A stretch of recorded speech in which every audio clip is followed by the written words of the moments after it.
4000 రూపాయలకి పెంచుతానని, వికలాంగుల పెన్షన్ 4000 నుంచి 6000 రూపాయలకి పెంచుతానని ముఖ్యమంత్రి గారు ఇచ్చిన హామీని ఒక్కసారి వారి మేనిఫెస్టోలో చూపిస్తా ఉన్నాను. వచ్చిన మొదటి 100 రోజుల్లోనే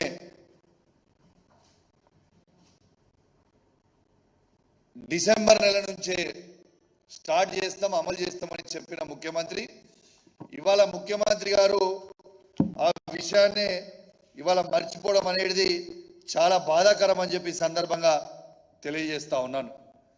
ఇవాళ తర్వాత ఇంకేమని చెప్పిండు, ఇవాళ కేసీఆర్ గారు కేవలం కుటుంబానికి ఒక్కరికి మాత్రమే పెన్షన్ ఇస్తున్నారు, మేము అవ్వకి ఇస్తాము తాతకి ఇస్తాము ఇంటికి 2 పెన్షన్లు ఇస్తామని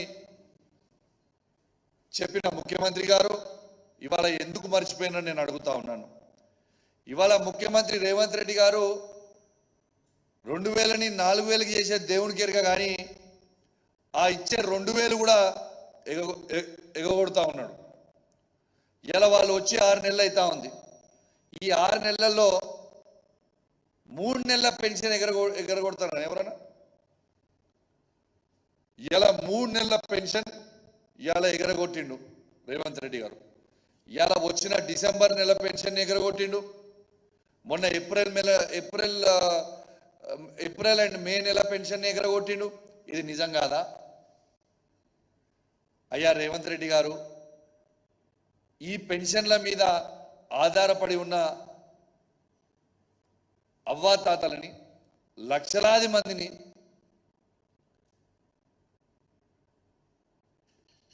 బాధ పెట్టడము మీకు న్యాయం అనిపిస్తుందా రేవంత్ రెడ్డి గారు అని నేను అడుగుతా ఉన్నాను.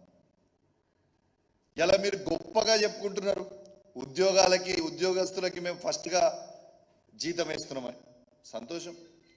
కానీ ఇలా ఫస్ట్ తారీఖు అవ్వాతాతలకి పెన్షన్ లేకపోవడం మీకు న్యాయం అనిపిస్తుందా? ఈ పెన్షన్ల మీద బతికే తాతలు కావచ్చు, అవ్వలు కావచ్చు, వికలాంగులు కావచ్చు, ఒంటరి మహిళలు కావచ్చు, ఎయిడ్స్ పేషెంట్స్ కావచ్చు, ఫైలేరియా పేషెంట్స్ కావచ్చు, డయాలసిస్ పేషెంట్స్ కావచ్చు, బీడీ కార్మికులు కావచ్చు, చేనేత కార్మికులు కావచ్చు, గీతా కార్మికులు కావచ్చు, వీళ్ళందరూ కూడా ఈ పెన్షన్స్ మీద బతుకుతున్నారు కదా, ఈ పెన్షన్స్ మీద ఆధారపడి ఉంటారు కదా, వాళ్ళకి మీరు పెన్షన్ ఎందుకు ఇస్తలేరు అనేది ఇవాళ యావత్ తెలంగాణ ప్రజలకి మీరు జవాబు చెప్పాల్సిన అవసరం ఉన్నది. 2004 నుంచి మీకు కొన్ని ఉదాహరణలు చెప్తా. కాంగ్రెస్ ఉన్నప్పుడు ఎట్లుండే, కేసీఆర్ గారు ముఖ్యమంత్రి ఉన్న తర్వాత ఈ తాతల అవ్వల కోసం ఎంత చేసినాం అనేది ఇలా స్పష్టంగా మీడియా ద్వారా యావత్ తెలంగాణ ప్రజలందరికీ కూడా తెలిసేలాగా ఇవాళ చెప్తా అని చెప్పి సందర్భంగా తెలియజేస్తా ఉన్నాను. ఇవాళ 2004 నుంచి 2014 వరకు కాంగ్రెస్ ప్రభుత్వం అధికారంలో ఉండే. ఈ కాంగ్రెస్ పార్టీ అధికారంలో ఉన్నప్పుడు కేవలం పెన్షన్ 200 రూపాయలు మాత్రమే ఉండే. ఆ 200 రూపాయల పెన్షన్ కేవలం తెలంగాణలో వీళ్ళు ఇచ్చే పెన్షన్, తెలంగాణ ప్రాంతానికి ఆ రోజు ఇచ్చే పెన్షన్ 29,21,828 మందికి వీళ్ళు పెన్షన్ ఇచ్చేది. అంటే కేవలం వీళ్ళ బడ్జెట్ 10 సంవత్సరాల 5,558 కోట్లు మాత్రమే ఉండే. కానీ కేసీఆర్ గారు వచ్చిన తర్వాత మాట ఇచ్చినట్టు 2014 నుంచి 2023 వరకు కేసీఆర్ గారు ఫస్ట్ రాగానే ఈ 200 రూపాయల పెన్షన్ని 1,116 రూపాయలు చేసిండ్రు. మళ్ళా సెకండ్ టర్మ్ గెలిచిన తర్వాత ఆ 1,116 రూపాయలని 2,116 రూపాయలు కేసీఆర్ గారు చేసింది కూడా మీ అందరికి కూడా గుర్తు చేస్తా ఉన్నాను. వీళ్ళు ఆనాడు కేవలం 29,21,828 మందికి మాత్రమే ఇచ్చిండ్రు. కానీ కేసీఆర్ గారు వచ్చిన తర్వాత ఇవాళ 44,82,254 మందికి ఇవాళ పెన్షన్లు మేము ఇవ్వడం జరిగింది. వీళ్ళ బడ్జెట్ కేవలం 5,558 కోట్లు మాత్రమే ఉండే.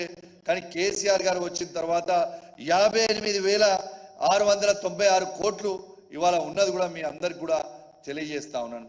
స్పష్టంగా కేసీఆర్ గారికి తెలంగాణ మీద ఉన్న ప్రేమ, స్పష్టంగా దీని ద్వారా అవ్వాతాతల మీద ఉన్న ప్రేమ, ఒంటరి మహిళల మీద ఉన్న ప్రేమ, వితంతుల మీద ఉన్న ప్రేమ, ఇవాళ డయాలసిస్ పేషెంట్స్ మీద ఉన్న ప్రేమ, ఇలా చేనేత కార్మికుల మీద ఉన్న ప్రేమ, బీడీ కార్మికుల ఉన్న ప్రేమ, ఇలా గీతా కార్మికుల ఉన్న ప్రేమ స్వయంగా ఇలా కనబడతా ఉంది. మరి ఈ తెలంగాణ రాష్ట్రంలో కేసీఆర్ గారు ఇచ్చిన 44,82,274 మంది పెన్షన్దారులని మీరు ఎందుకు ఇబ్బంది పెడుతున్నారు? మీరు ఎప్పుడు ఇస్తారు? మీరు ఎందుకు పెంచుతలేరు? మీరు ఇచ్చిన 100 రోజుల హామీనే దాదాపు ఇప్పుడు 200 రోజులు కాబోతా ఉంది. ఇంకా ఇచ్చిన ఏ ఒక్క హామీ కూడా మీరు ఇలా ఫుల్ఫిల్ చేయలేదు. ఇలా మేము దీని గురించి అడిగితే ఆంబోతులు పడ్డట్టు మీద ఒకటే పడి బో బో బో బో అని అరుస్తూ ఉన్నారు. అరుచుడు కాదు, మీరు తెలంగాణ ప్రజలకి సమాధానం చెప్పాల్సిన బాధ్యత మీ మీద ఉంది. మీరు పెంచకపోతే, మీరు అడగకపోతే, మీరు ఇయ్యకపోతే మేము మాత్రం ఖచ్చితంగా మిమ్మల్ని ప్రశ్నిస్తూనే ఉంటాం. ఎందుకంటే ప్రజలు ఇవన్నీ చేస్తారని